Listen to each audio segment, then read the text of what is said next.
Assalamualaikum warahmatullahi wabarakatuh.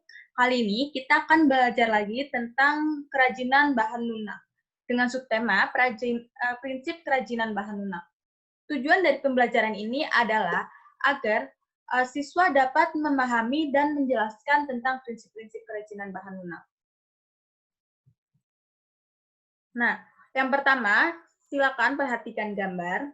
Kalian bisa identifikasikan gambar yang telah saya share. Gambar tersebut merupakan kerajinan guci yang terbuat dari bahan tanah liat yang merupakan jenis bahan lunak alam. Perhatikan gambar yang kedua. Gambar kedua merupakan hiasan bunga yang dibuat dari bahan sabun yang merupakan jenis bahan lunak buatan. Nah, pada prinsipnya, pembuatan produk kerajinan menggunakan prinsip-prinsip yang ada. Pada praktiknya, kerajinan dibuat dengan mempertimbangkan wilayah kerja, ada beberapa prinsip.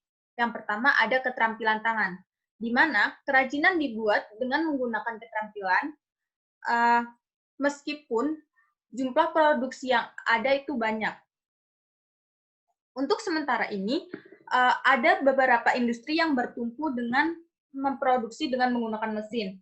Nah, hal tersebut merupakan yang menjadikan perbedaan antara produk kerajinan dengan produk industri. Yang kedua, ada keterampilan teknik, yaitu pembuatan benda-benda kerajinan dilakukan secara berulang-ulang dan didasari oleh keterampilan teknik atau keprigelan. Biasanya, keterampilan teknik hanya dilakukan pada pengrajin yang benar-benar bisa menggunakan keterampilan teknik-teknik tersebut dan memiliki kekhasan tangan yang nampak dengan detail, rumit, dan hanya bisa dilakukan oleh pengrajin-pengrajin tertentu. Yang ketiga, ada kedaerahan atau tradisional. Nah, biasanya kalau kedaerahan atau tradisional merupakan pembuatan kerajinan dengan dipengaruhi oleh adat istiadat setempat, dengan mempunyai nilai guna praktis, sifat universal, dan menggunakan keterampilan teknik tangan.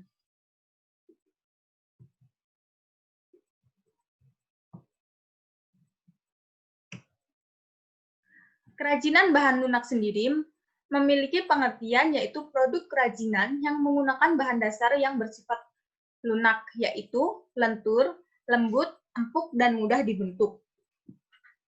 Pada prinsip pembuatannya, kerajinan bahan lunak menggunakan dua macam jenis bahan lunak, yaitu alam dan buatan.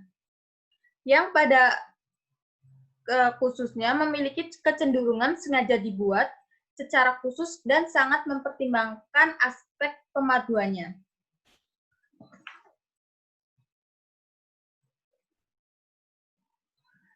Produk kerajinan bahan lunak menurut manfaatnya dibedakan menjadi 4. Yang pertama, ada kelengkapan busana, di mana produk kerajinan bahan lunak dibuat dengan mempertimbangkan produk dapat mempercantik diri dalam menggunakan busananya. Contoh produknya yaitu ada dos, kalung, cincin, gelang, dan lain-lain. Yang kedua, ada kelengkapan suatu benda, yaitu kerajinan bahan lunak difungsikan sebagai kelengkapan suatu benda. Contohnya, ada kotak tisu yang sudah tidak terpakai dan ada keramik yang dapat dilepas dan dipasangkan pada kotak tisu tersebut. Kalian bisa lihat pada gambar yang telah Ibu tampilkan pada PowerPoint. Yang ketiga, ada kelengkapan rumah atau bangunan, yaitu kerajinan difungsikan sebagai kelengkapan suatu benda di rumah atau di bangunan. Contohnya, ada air mancur yang berbentuk kodok di taman rumah. Dan terakhir, ada kelengkapan keperluan ritual atau upacara adat, di mana kerajinan bahan lunak dapat dimanfaatkan sebagai pelengkap upacara. Dari contohnya, ada lilin yang digunakan untuk dalam upacara atau ritual maupun pesta adat.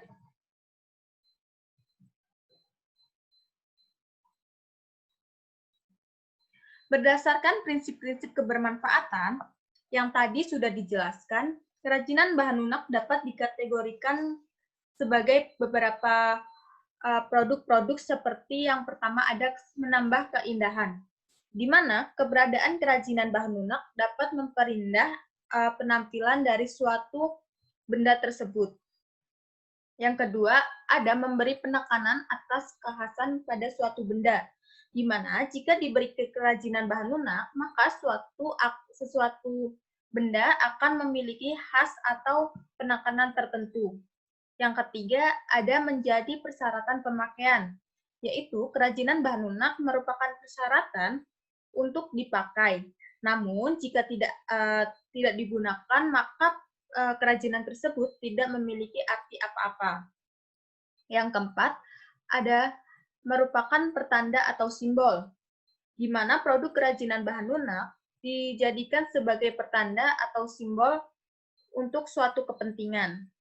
Yang kelima, kerajinan dibuat khusus sesuai benda aslinya atau duplikasi.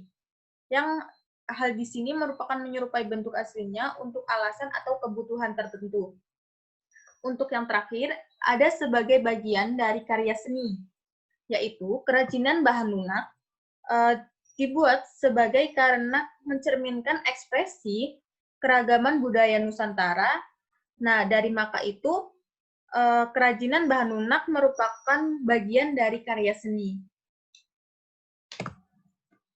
Nah, dari prinsip tersebut, pengrajin bahan lunak meskipun produktif dan menghasilkan produk yang bermutu, untuk saat ini keberadaannya semakin menipis. Hal tersebut dikarenakan bahan alam yang sulit didapatkan, dan sementara bahan lunak buatan lebih dapat berkembang karena daya jualnya tinggi. Selain itu, karena lebih praktis dan ekonomis. Meskipun demikian, jika dipelajari dengan baik, maka untuk menghasilkan produk yang baru dapat meningkatkan mutu kerajinan yang berciri khas Indonesia. Sekian penjelasan dari materi prinsip kerajinan bahan lunak. Wassalamualaikum warahmatullahi wabarakatuh.